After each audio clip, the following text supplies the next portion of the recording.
Olá, Sandra, boa noite. Você consegue me ouvir?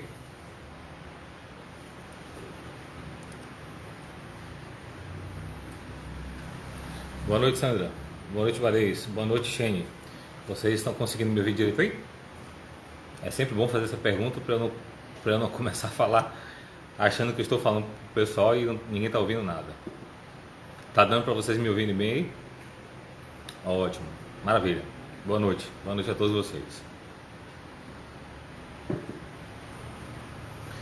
Bom, meus queridos, essa noite nós temos uma missão importantíssima, né? A missão é importantíssima, né? Já quem é o portador da mensagem hoje, nem tanto. Eu diria que nada, inclusive.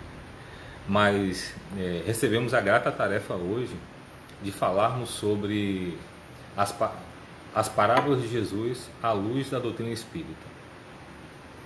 Já venho há um certo tempo fazendo alguns estudos sobre as parábolas de Jesus, porque dado um momento em minha vida, eu fiz uma seguinte reflexão. Ela é extremamente simples, mas eu achei interessante como eu passei muito tempo sem pensar a respeito dela. Vamos ver aqui. Quando ela pediu para participar aqui, vamos ver que ela, se foi sem querer ou se ela quer participar mesmo.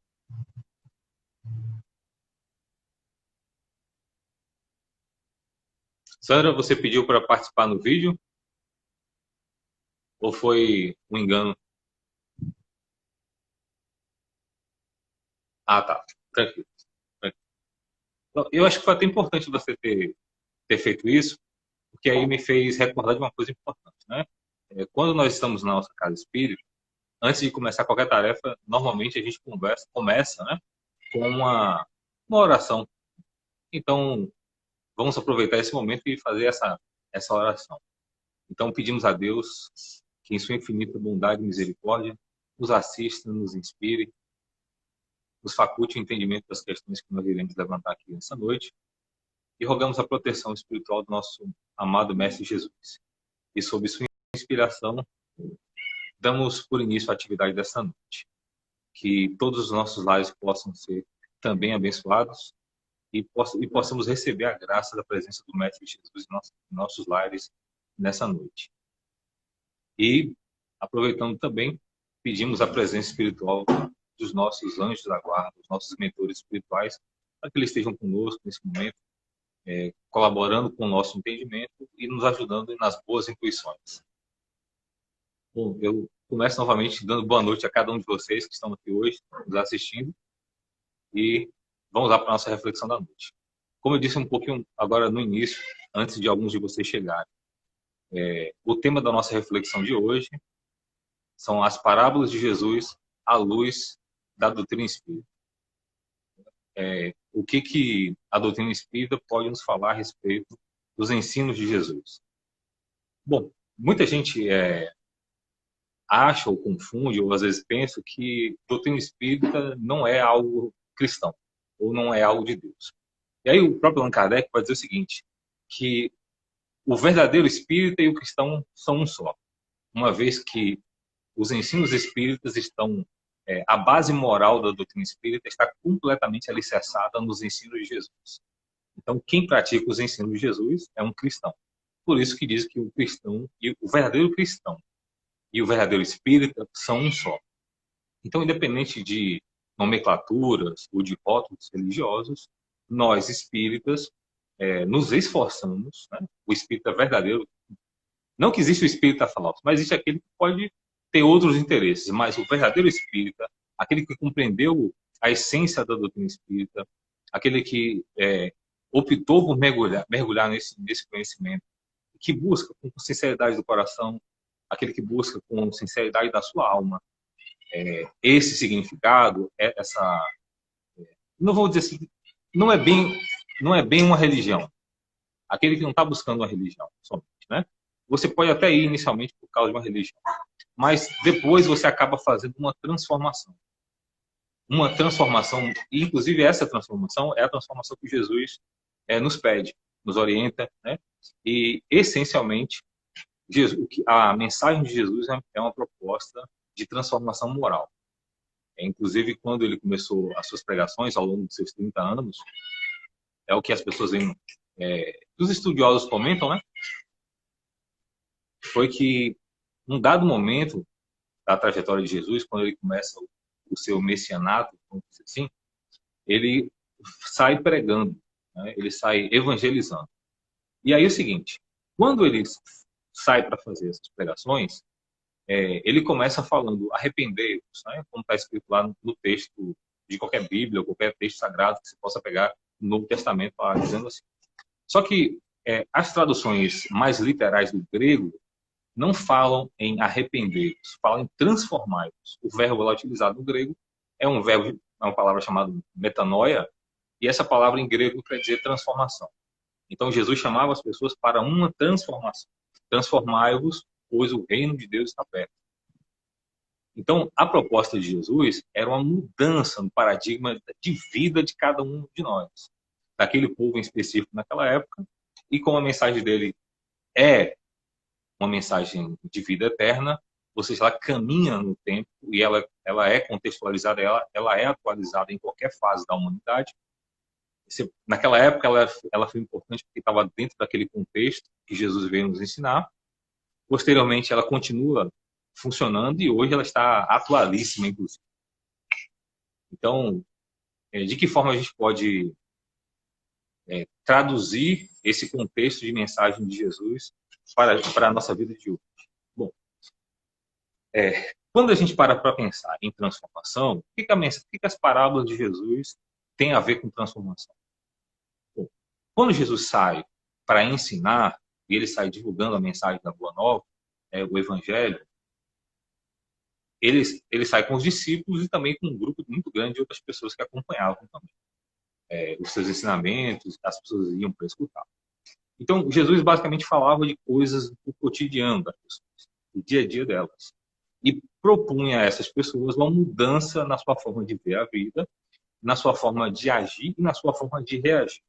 Na sua forma de ver a Deus, na sua forma de ver o próximo, alargando os nossos horizontes. Eu vou dizer aqui os nossos horizontes, no sentido de que estou falando de toda a humanidade, da época em que Jesus encarnou nesse planeta e veio aqui trazer essa mensagem.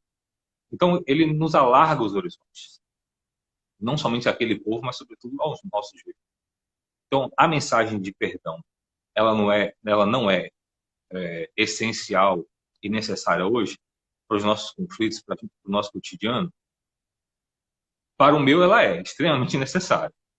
Além do perdão, o conhecimento a respeito de Deus, o entendimento de Deus, do seu amor por nós, não é necessário para cada um de nós, não faz parte da nossa existência, não faz parte dos nossos questionamentos. Bom, no meu fez e faz, e continuará fazendo durante muito tempo ainda. Então, de que forma eu conheço mais sobre Deus através de Jesus? Ouvindo a sua mensagem. Em que parte dos ensinos de Jesus, por exemplo, ele fala a respeito de Deus?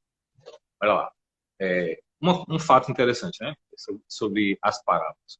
Quando Jesus vai falar sobre alguma questão importante, sobretudo porque ele veio trazer uma mensagem ao mundo, e é uma mensagem renovadora, e isso quer dizer que ele retira o velho e traz uma mensagem nova. Então, por isso que ele chama de uma mensagem renovadora. Ela transforma as nossas ações, a nossa forma de ver a vida e os nossos hábitos. Quando ele vem falar sobre, por exemplo, sobre Deus, quando ele vai explicar lá, por exemplo, aspectos a respeito de Deus, ele não vem discutir filosoficamente quem é Deus. Né? Ele não vem dizer se Deus é amarelo, se ele é branco, se ele é preto, se ele é verde, e nem tampouco se ele tem formas humanas. Tal. Jesus vai falar sobre os aspectos de Deus, a forma como ele se relaciona conosco.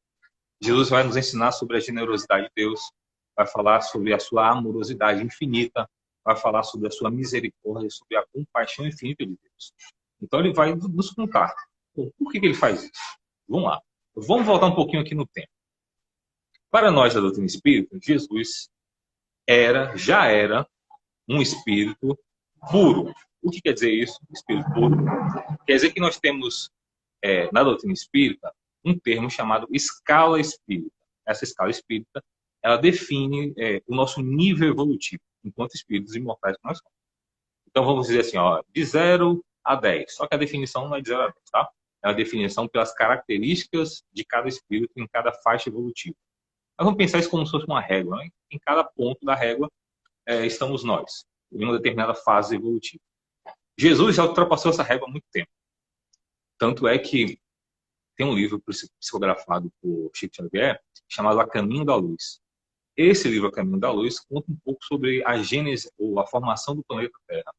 E vai nos contar que foi Jesus que recebeu das mãos de Deus a responsabilidade e a incumbência de criar um novo planeta, e ele vai fazer isso juntamente com uma série de outros espíritos criadores que vão contribuir para a criação do planeta Terra. E para aqui começar a receber as almas em evolução que estavam vindo de outros mundos ou de outras condições existenciais, para a partir daqui começar um novo ciclo na sua jornada evolutiva. Então estamos nós aqui ainda porque o planeta também segue a sua jornada evolutiva. Não somente do ponto de vista material, mas também pela influência dos homens aqui encarnados. Pois bem, nós saímos de um ponto e temos lá o estágio final dessa escala evolutiva, que é chamado os espíritos puros. E Jesus já transcendeu esse final da escala. Então já tem um outro nível evolutivo depois dessa escala, que ela não termina com 100, nem 200, nem trilhões de anos, sabe lá Deus quando, depende de cada um de nós, do nosso ritmo evolutivo. Mas o fato é que Jesus já era, como ele mesmo fala, né? Tem uma passagem, inclusive, que eu acho fantástica, quando Jesus está conversando com os doutores da lei no templo, e aí o pessoal fica chateado porque ele começa a falar que as pessoas estão perseguindo ele, e que os ensinamentos dele não entram nas pessoas, e que eles estão querendo matar ele, que ele que veio dos céus e sabe de onde ele veio, e as pessoas não sabem para onde vão, e estão querendo matar aquele que foi enviado por Deus. Ele fala isso abertamente. E mais, o pessoal fala assim, mas como é que você pode saber tantas coisas, sendo tão jovem? Aí ele vai falar que antes que Abraão fosse, ele já era. E o pessoal fica assim, como assim? Você maior do que nosso pai Abraão? Pois é, antes de Abraão existir, ele já era. Então ele está dizendo que ele era muito, muito antigo. Obviamente, né? Abraão já surgiu aqui depois da Terra formada, os homens já tinham feito uma trajetória evolutiva, né? E já estava naquele nível de Homo sapiens, vamos dizer assim. Então, antes mesmo de Abraão, naquela encarnação, existiu, talvez Abraão em espírito, Jesus já existe. Então, Jesus é esse espírito, fantástico, imenso, muito, muito, muito antigo. Então, quando ele recebe a missão amorosa, né, recebe com amor a missão de vir cuidar dos espíritos que viriam passar aqui na Terra, vamos chamar assim, como se ele fosse um grande diretor de uma escola, onde ele é responsável por aquele grupo de almas que estão ali. Então, um espírito desse, com esse nível de sabedoria, que há bilhões e bilhões de anos começou a construção do planeta Terra, e que rege, né, Emmanuel, nesse livro, A Caminho da Luz, ele fala uma coisa interessantíssima. Ele vai dizer que o que nós conhecemos como força da natureza, ou mãe natureza, na verdade, é a assistência de Jesus. Isso, para mim, foi muito marcante. Aquilo que nós chamamos de forças da natureza, ou que nós conhecemos como recursos da mãe natureza, nada mais é do que a assistência de Jesus. Então, isso complica um pouco o nosso entendimento sobre algumas questões, sobretudo porque não sabe exatamente o que são as forças da natureza e tal, né? Mas essas forças que estão aqui nos regindo, que às vezes nós achamos que são leis estáticas e pré-determinadas, né? Se acontecer tais eventos, elas vão suceder dessa forma. Na verdade, não é só bem assim, né? Existe uma condução inteligente e amorosa do planejamento divino sobre a Terra, sobre as condições de nossa existência e a nossa própria existência, né? Não é à toa que existe uma lei de progresso criada por Deus para o nosso benefício, para a nossa evolução. E essa lei, ela se cumpre. A gente pode até não querer colaborar com ela no primeiro momento, ou se portar meio rebelde com relação a ela, mas nós vamos caminhar, porque o progresso é inexorável. Então, fazendo o link novamente aqui com a proposta da nossa discussão de hoje, então, esse ser inteligentíssimo, inteligente de tal forma que nós nem concebemos o tamanho da sua sabedoria, né? Ou a extensão, a profundidade da sua sabedoria. Mas a gente pode ter um breve vislumbre quando a gente percebe a forma como ele manipulou a natureza aqui na Terra, né? A forma como ele operou os seus milagres, que muitas vezes e durante muito tempo nós interpretamos isso como derrogações da lei das leis naturais. Como alguém cospe no chão, faz um amontoado de lama no barro, passa no olho de alguém e alguém passa a enxergar. Que tipo de cientista é esse? Que tipo de homem, que tipo de magnetismo um homem tem a ponto dele acalmar as marés e uma tempestade e os ventos? Significa que ele sabia como agir desses ventos e tinha controle sobre ele. Por exemplo, o homem, quando adquiriu o controle sobre o fogo, né? Ele conseguiu acender e conseguiu fazer fogo. Já foi um grande avanço, né? Agora imagine se, né, a exemplo de Jesus, nós conseguimos controlar a natureza, como Jesus fez, né? Conseguir operar uma cura instantânea uma pessoa que está em estado terminal de uma doença dermatológica, ou uma hanseníase, por exemplo, né? Quantas pessoas que estavam ali sem enxergar ou sem caminhar, pessoas coxas, mancos, com deformidades físicas, e, no entanto, Jesus, com a sua vontade, ele operou. Existe um tipo de conhecimento por trás disso que é incalculável para nossas cabeças. E eu chego a pensar compreensível do nosso ponto de vista atual. Mas a gente saber que Jesus não estava limitado a um corpo físico, não estava limitado somente às questões da encarnação dele naquele momento, né? Ele é um espírito muito grande que não dá para caber tanta sabedoria num corpozinho. Isso extrapola. E o principal de tudo isso, a gente não pode esquecer, que não é só conhecimento, é amor. Né? O amor em Jesus permitia com que ele fizesse todas essas coisas, inclusive palavras dele mesmo. Deus deu a ele a autoridade para fazer. Então, Jesus ama tanto que Deus confia que os seus desígnios passem pelas mãos dele. E o mesmo é passível de acontecer com cada ser da criação, à medida que esse ser aproxima-se de Deus. Esse aproximar-se de Deus são aqueles espíritos que já atingiram o estado de pureza, como Jesus, por exemplo. Não é o nosso caso que vai para a igreja, que reza Ave Maria, que reza Pai Nosso, que dá o dízimo, isso não tem nada a ver. Não é essa aproximação que eu estou falando, não.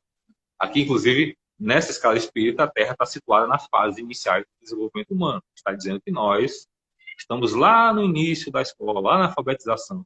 Inclusive, teve que vir um professor para ensinar, né? Olha, não bata no coleguinha, divida o seu lanche, respeite os mais velhos, não bata nas meninas, honre seu pai e sua mãe. Ele teve que ensinar todas essas coisas básicas, porque, de fato, elas são básicas para uma vida de um espírito imortal, para alguém que vai transcender tanta coisa ainda, que vai chegar a um nível de espírito puro. Então, é nas fases iniciais que nós estamos vivendo. E é por isso que nós vemos tanta miséria nesse mundo. É por isso que a gente se pergunta, meu Deus, tanta maldade, tanta coisa. Mas, por exemplo, se você chega numa escola onde você encontra um grupo de crianças que está lá na alfabetização, né? No Jardim 1, Jardim 2, as séries iniciais. Raramente você vai encontrar um lugar de tranquilidade, né? Os meninos estão lá gritando, correndo, pulando, né? Geralmente é uma série que envolve muitas crianças, é meio bagunçada, né? Os professores penam ali dentro, né? Então, a mesma coisa acontece de forma paralela esse nosso mundo. Existe ainda muita dificuldade da nossa parte de entender esses conceitos iniciais da criação na qual nós estamos existindo. Nós fomos feitos por Deus, nós somos criados simples e ignorantes, mas dotados de inteligência, e essa inteligência ela caminha no tempo e no espaço, através das sucessivas vidas, através de sucessivas reencarnações, para que ela possa se desenvolver e chegar a um estado, vamos dizer assim, de florescimento, de maturidade, no qual aí sim nós seremos iniciados por Deus em seus desígnios. É por isso que Jesus dizia, eu e o Pai somos um. Não porque ele foi criado de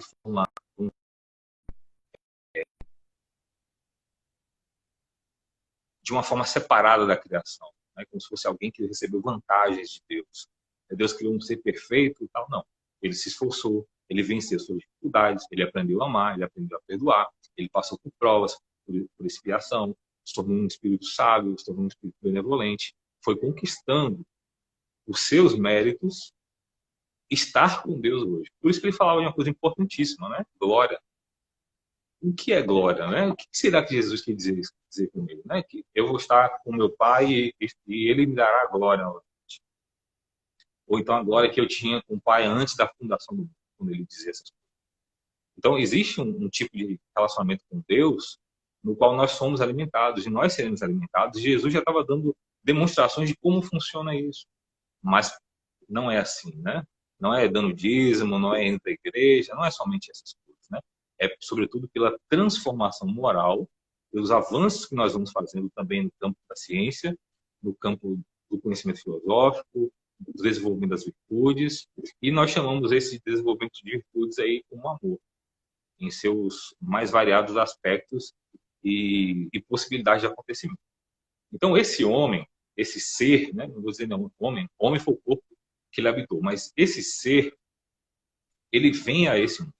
Olha só, não é um ser qualquer, tá? É um ser de evolução extraordinária, um ser mais perfeito que já passou pelo planeta Terra. E que reencarnou e veio ensinar a cada um de nós. Veja o tamanho da misericórdia de Deus, né? E permitir que um ser desse venha aqui. E por isso a discrepância tão grande entre os seus ensinos e a nossa condição, os nossos hábitos rotineiros. Não só naquela época, como hoje também. Mas ele vem e habita o mesmo corpo. Imagina só, é como se, de repente, um homem do ano 3000 e alguma coisa lá na frente resolvesse ir reencarnar na época das cavernas. Né? Um homem educado, com conhecimentos científicos, médicos, habitasse em casas confortáveis, né?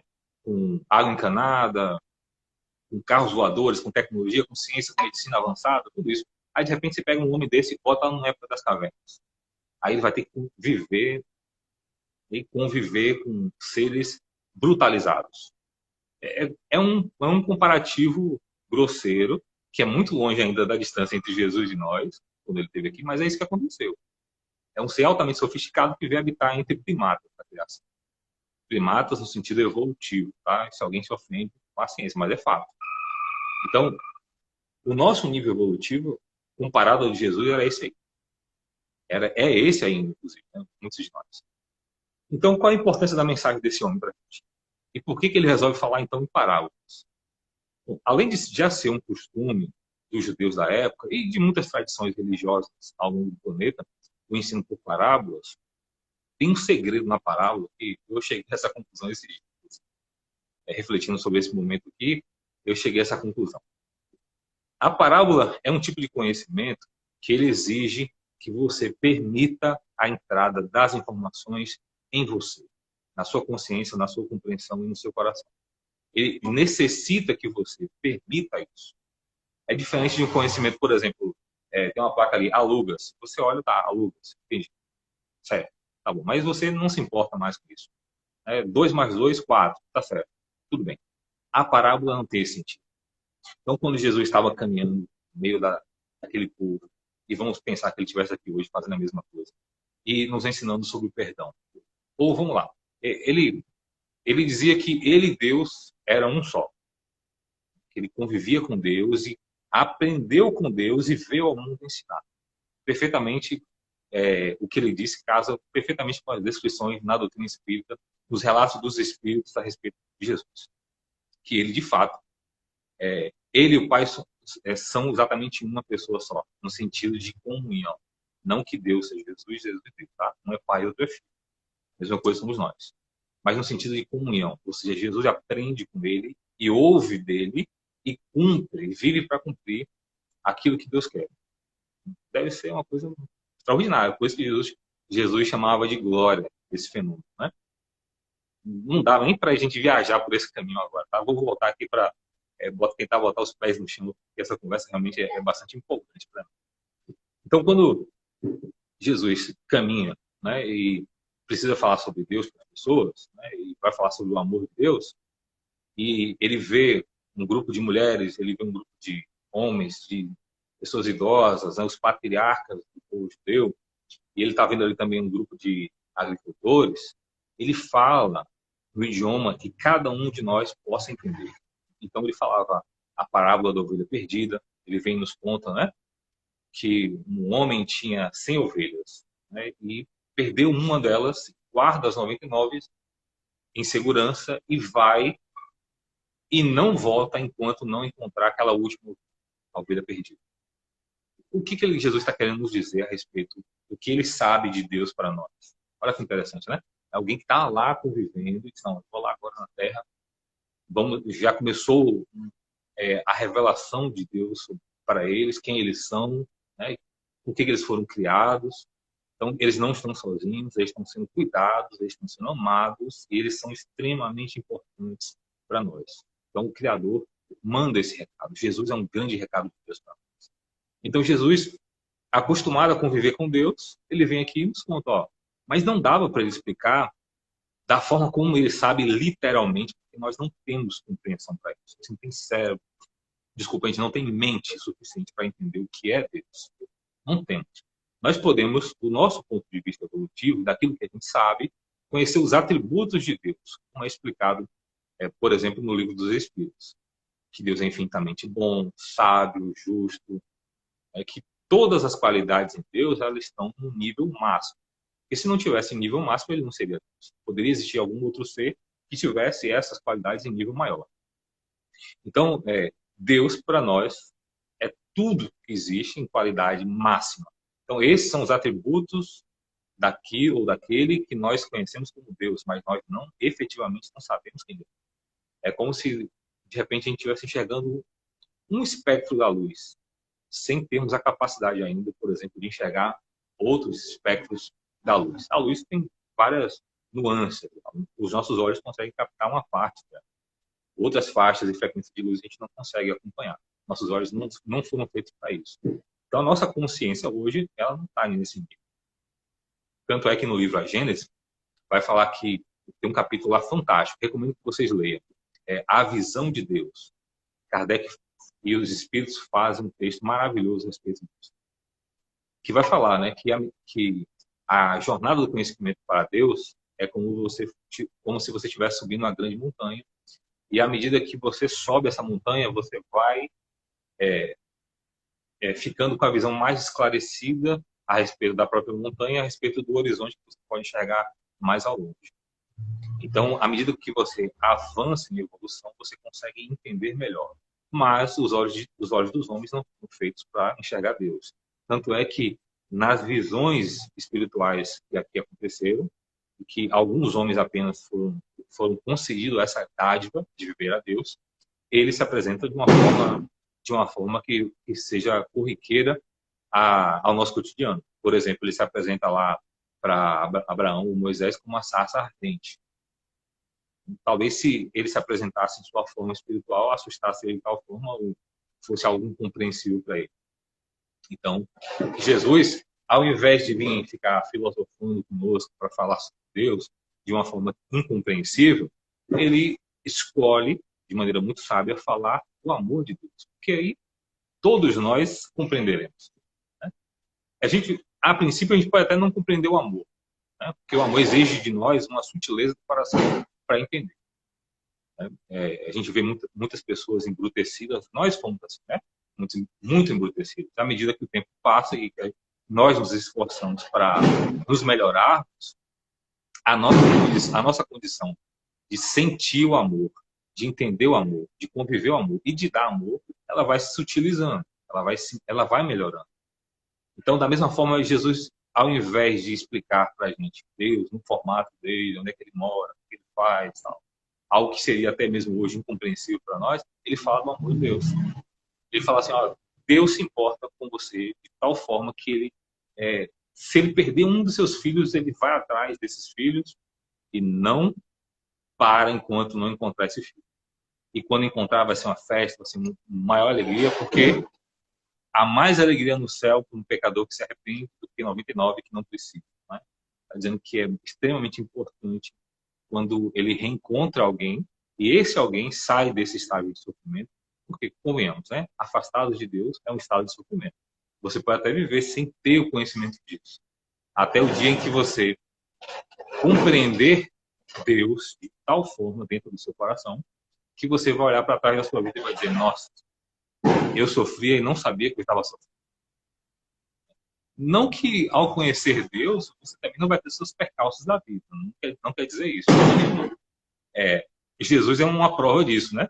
Mesmo ele em comunhão com Deus, passou por uma prova aqui no planeta Terra, teve que viver suas experiências e a história está aí, né? Você sabe o que Jesus padeceu aqui.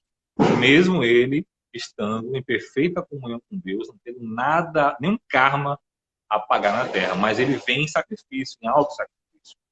Né? E o sacrifício de Jesus não foi nem a cruz, como as pessoas costumam dizer, né? Para a gente, o nosso entendimento, o maior sacrifício foi Jesus vir a esse mundo, passar por essas experiências cotidianas na carne humana, viver as dificuldades. E pensem em vocês, não tinha geladeira, não tinha água encanada. Se você quer tomar água, você tem que ir lá no poço, caminhar quilômetros e quilômetros, como muitos de nós ainda fazemos ao redor do mundo, e conviver. Agora, imagina um ser que não tinha essas necessidades, não tem esse tipo de vida. Como eu falei, você pega um cara lá do ano 3000 e bota ele para nascer na época das cavernas. Entende? Não tem geladeira, não tem cama quente, não tem nada confortável. E isso do nosso ponto de vista material. Mas Jesus vive em outro plano. Não tem nada a ver com isso, né? Tanto é que ele pode nem ter formas, como a gente imagina uma forma. Né? Então, imagine um ser dessa magnitude reencarna numa condição dessa. Não tem água encanada, não tem saneamento básico, não tem vacina, não tem remédio para dor de cabeça, para dor de dente, não tem pasta de dente, não tem escova, não tem internet. Não tem... Imagina o que é isso. Imagine você que vive em comunhão com Deus. É a sabedoria de todo o universo. E, de repente, você está nessa condição. Então, esse é um grande sacrifício. Ele vem por amor falar das experiências dele com Deus e do caminho que conduz ao Criador. Então, ele vem nos contar através de parábolas, porque, como eu disse lá no início, a parábola exige de nós a permissão para que o conhecimento entre em nós.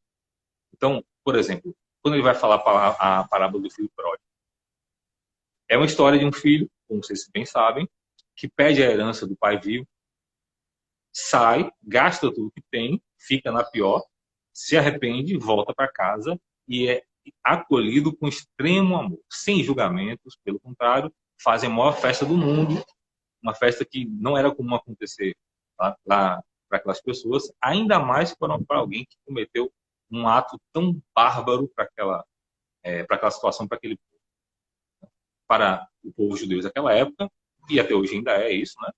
Mas hoje talvez muito menos, as nossas relações parentais ficaram um pouco mais diferentes, mas pedir herança de pai vivo é uma grande ofensa. E naquela época ainda era algo tão gritante que Jesus usa isso como uma figura de linguagem em sua parábola para nos explicar o amor de Deus. E aí vai falar também, porque ele estava na frente de alguns religiosos, então ele vai falar também que tinha um irmão, e esse irmão no final ele fica chateado com o pai, porque o filho voltou e o pai deu todas as regalias, deu sandália, deu anel, deu roupa nova, pegou um boi, mandou matar um boi para que depois fizesse uma festa e ele se alegrasse. E o filho fica chateado com o pai porque fez tudo aquilo e ele estava ali o tempo todo cumprindo todas as necessidades e os mandamentos da justiça, da lei e tudo mais. E naquele momento, o que acontece?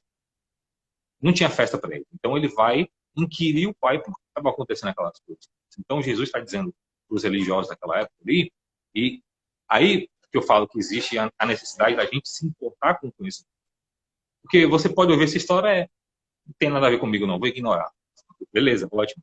Mas se você quiser aprender, você vai ter que fazer um silêncio interior, você vai ter que fazer o esforço de querer buscar a interpretação correta de cada personagem, cada contexto, e não só o texto, mas o contexto em que as coisas foram ditas e a importância. Quem estava ali ouvindo a sua história? Para quem Jesus estava falando? Mas como essa mensagem ela viaja no tempo, hoje, qual é a parte na mensagem de Jesus que cabe a mim, uma vez que ele veio falar para todos nós? Porque ele não veio aqui para o povo cristão, somente. Ele veio para todos, ele veio para o mundo, então, para todas as almas que estão aqui. Então, na mensagem de Jesus, vamos lá, 40 ou 42 parábolas. Pega cada uma delas, começa a refletir, dá uma lida, depois busca lá o significado da parábola tal. Faz uma reflexão sobre isso, vê em qual parte da vida cabe a mensagem de Jesus para você. Porque ela foi feita para isso mesmo, para você e para mim. Porque quando Jesus conta a parábola, ele está nos propondo uma nova forma de viver. É por isso que o apóstolo Paulo fala, né? Que em Cristo somos criaturas novas. Por quê? Porque, de fato, é uma transformação. Mas não é somente ler e entender a parábola que vai te garantir uma transformação. Se bem que muitas coisas acontecem dentro da gente quando a gente entende a parábola de Jesus. E olha que ela tem significados, níveis mais profundos, inclusive. No primeiro momento, você pode entender a superfície da coisa, mas essa superfície já vai ser uma enorme diferença na sua vida. Quem estudou as palavras de Jesus sabe do que eu estou falando. Mas à medida com que você vai se aprofundando nelas, à medida que você vai compreendendo cada vez mais elas, vai sentindo no seu coração, você vai permitindo, vai dando permissão para que ela entre. O que é essa permissão? Olha, se coloca dentro dela com clareza e com boa vontade de aprender, com sinceridade, com dignidade para você olhar para si mesmo, com amor, com compreensão e com inteligência. Então, por isso que exige que você estude, para desenvolver essa inteligência, essa habilidade de interpretar isso. Se você não consegue no primeiro momento, o YouTube está cheio de pessoas explicando as parábolas de Jesus, mas tem um livro que está explicando isso já tem um certo tempo na mão da gente. Aqui, ó, o Evangelho segundo o Espiritismo. Aqui tem as máximas de Jesus e as parábolas de Jesus explicadíssimas. Não por mim ou por alguém, mas por outros espíritos, também irmãos nossos mais velhos, que compreendem em profundidade essas parábolas e vieram nos explicar. Tanto é que Kardec fez esse livro em parceria com um espiritual justamente para isso, para nos explicar as máximas do ensino de Jesus. Então, ao dar essa permissão, ou seja, com o uso da sua boa vontade em querer aprender, você vai aprendendo cada vez mais esses significados e vai aprendendo a entender qual é o seu papel na criação. E, sobretudo, qual é o seu papel na vida que você está vivendo. Quem é você diante de você mesmo? Quem é você para Deus? Quem é você para Jesus? Muitas vezes a gente fica achando que nós não somos conhecidos, né? Pelo contrário. Nós somos extremamente conhecidos. Nós podemos não lembrar das nossas experiências antes do corpo ou até fora do corpo. Mas nós somos conhecidos por Deus. Nós somos, vamos dizer assim, sangue do seu sangue. Somos suas criaturas. Como Ele nos conhece.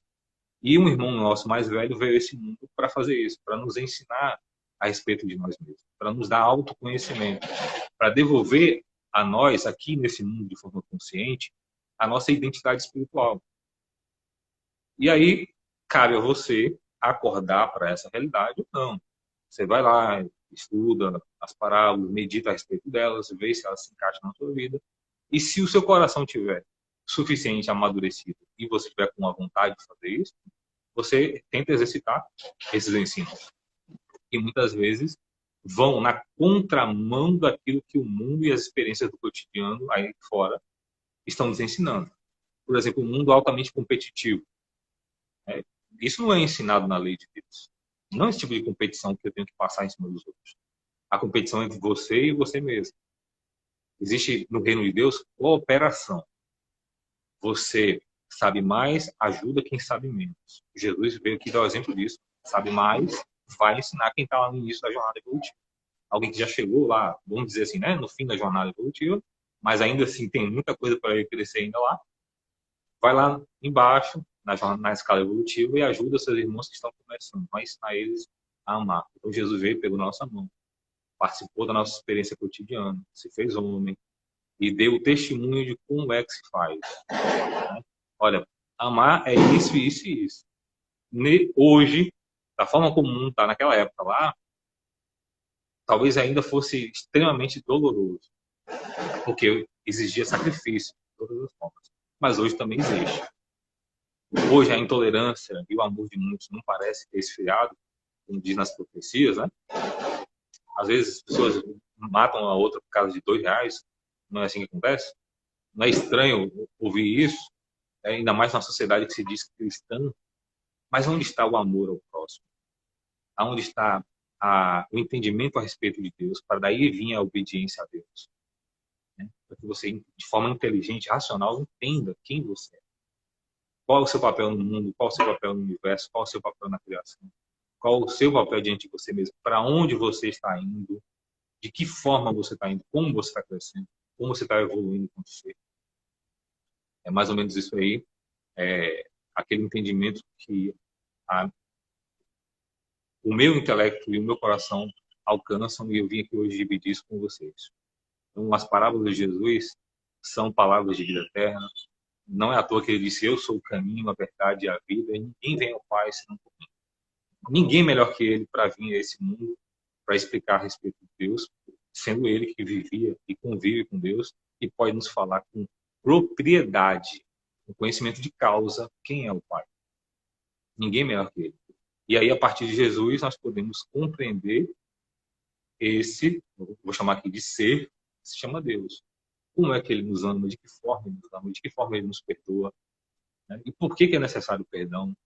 Aí vai falar a respeito da nossa condição espiritual, por que é importante o perdão, por que é importante amar incondicionalmente, por que é importante fazer o bem, porque, por exemplo, fora da caridade não há salvação, né? Por que isso está lá como máxima no Evangelho segundo o Espiritismo? Tem um capítulo inteiro dedicado a isso. O que é necessário para ser salvo? E aí Jesus vai falar, né?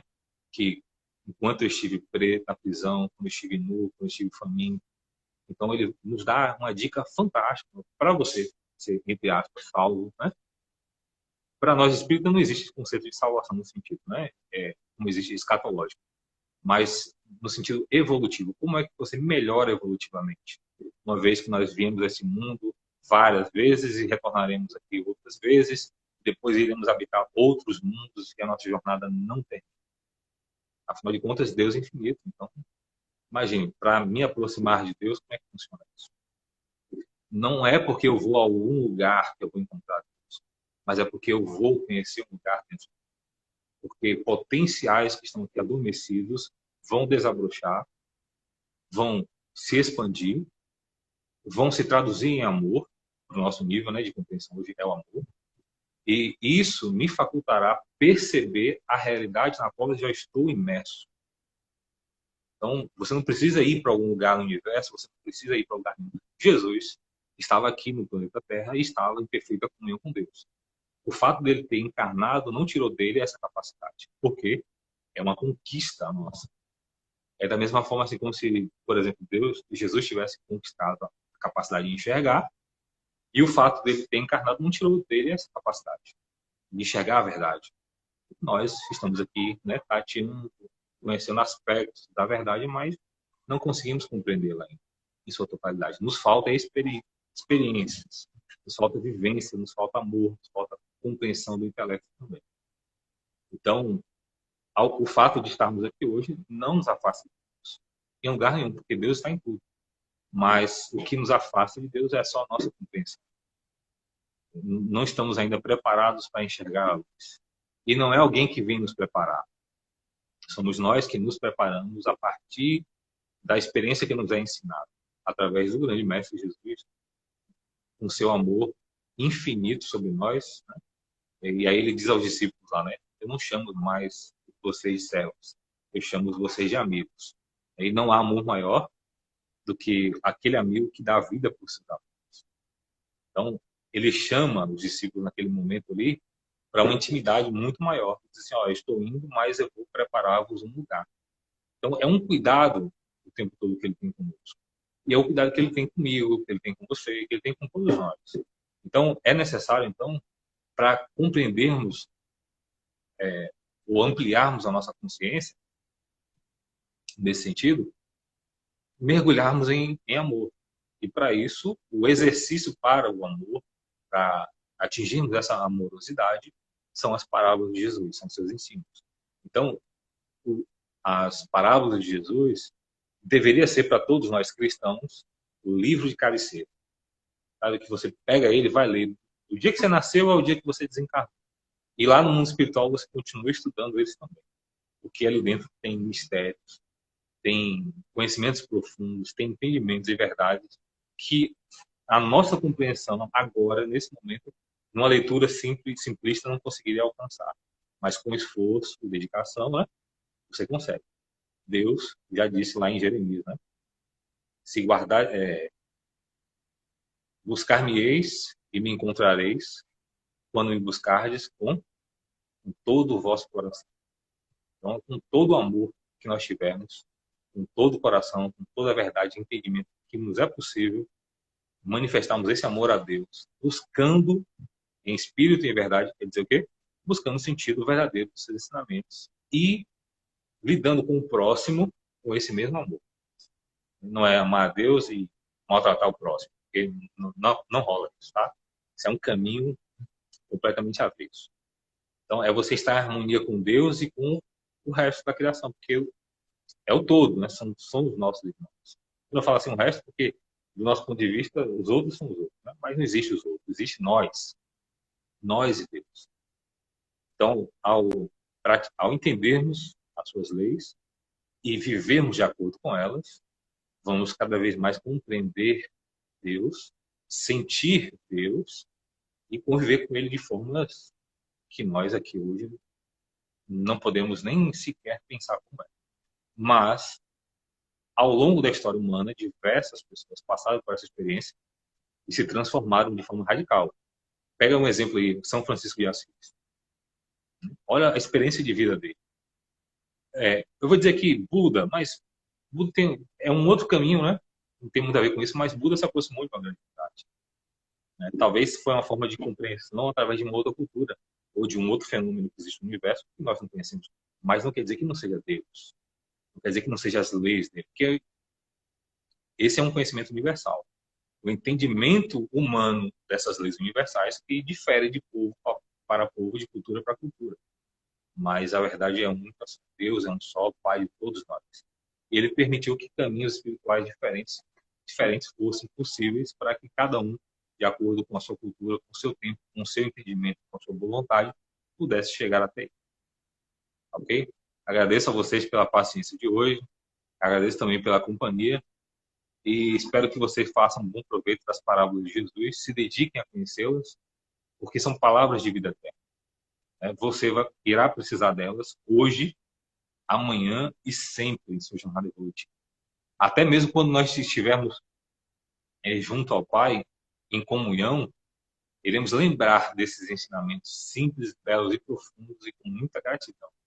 Iremos render graças a Jesus por esse favor inestimável que Ele nos faz, apresentando a realidade do universo para nós em forma de passagens tão belas, tão simples e tão ao alcance de cada um de nós. Por isso que Deus se revela aos seus e oportuniza a todos o conhecimento das suas leis e sobretudo, estar junto dele. Não por um credo religioso, não por um credo religioso, mas pela prática e o desenvolvimento do amor dentro de você. É isso que vai fazer de você uma pessoa melhor, é isso que vai te aproximar de Deus e, nesse sentido de salvação, é isso que te salva. Não te livra de problemas, né? Porque nesse mundo os problemas são necessários para o nosso crescimento, são os desafios que fazem com que as nossas forças interiores se movimentem. Mas você já tem uma predisposição maior e um entendimento, uma compreensão para chegar a uma conclusão de por que as coisas acontecem ao seu redor. E quando você não conseguir alcançar esse entendimento, no seu coração vai brotar uma florzinha chamada resignação. Porque do seu relacionamento amoroso com o Criador, a resignação virá quando você não alcançar o que é facilmente constatado, né? As razões das razões por que as coisas acontecem com você. Não temos esse entendimento, sobretudo quando estamos encarnados. Algumas coisas nos é facultado entender. Outras, infelizmente, ainda não temos essa capacidade, e nem a permissão, ou talvez o merecimento. Então, a resignação vem lá no seu coração e vai fazer com que você passe pelas dores em silêncio e buscando aprender o máximo que você puder daquelas experiências que a vida está tentando te ensinar. E quando pensarmos no termo vida tentando te ensinar, nos lembrar que são os recursos da providência de Jesus, de forma amorosa, de forma sábia, e que está fazendo o melhor que é possível para cada um de nós. Aquilo que nós permitimos que seja possível nos acontecer. Ainda tem essa, né? Não é somente aquilo que Deus quer que aconteça conosco. É aquilo que permitimos que nos aconteça. Bom caminho de encontro ao Criador para cada um de vocês. Boa companhia com Jesus. Aproveitem que essas mensagens estão aí acessíveis, gratuitas. Por isso que Jesus fala, né? Dá de graça o que de graça recebeste. Não tem, não tem preço algum, né? Mas tem um valor inestimável, não tem preço. Está ao alcance de cada um de nós. O reino de Deus está ao alcance de cada um de nós. É seu, é meu, não é propriedade de nenhuma religião. Jesus deixou isso claro. Isso não é propriedade de religião. Isso é uma conquista sua. O reino de Deus está próximo. Transforme-se, porque o reino de Deus está próximo. Entenda qual é o paradigma de vida que Jesus está trazendo para vocês e viva de acordo com ele. Experimente. O que você tem a perder sendo mais feliz, né? Muita paz a cada um de vocês. Jesus nos abençoe, nos inspire e que a gente tenha força. Força, boa vontade e felicidade em aprender esses ensinamentos maravilhosos. Boa noite a cada um de vocês.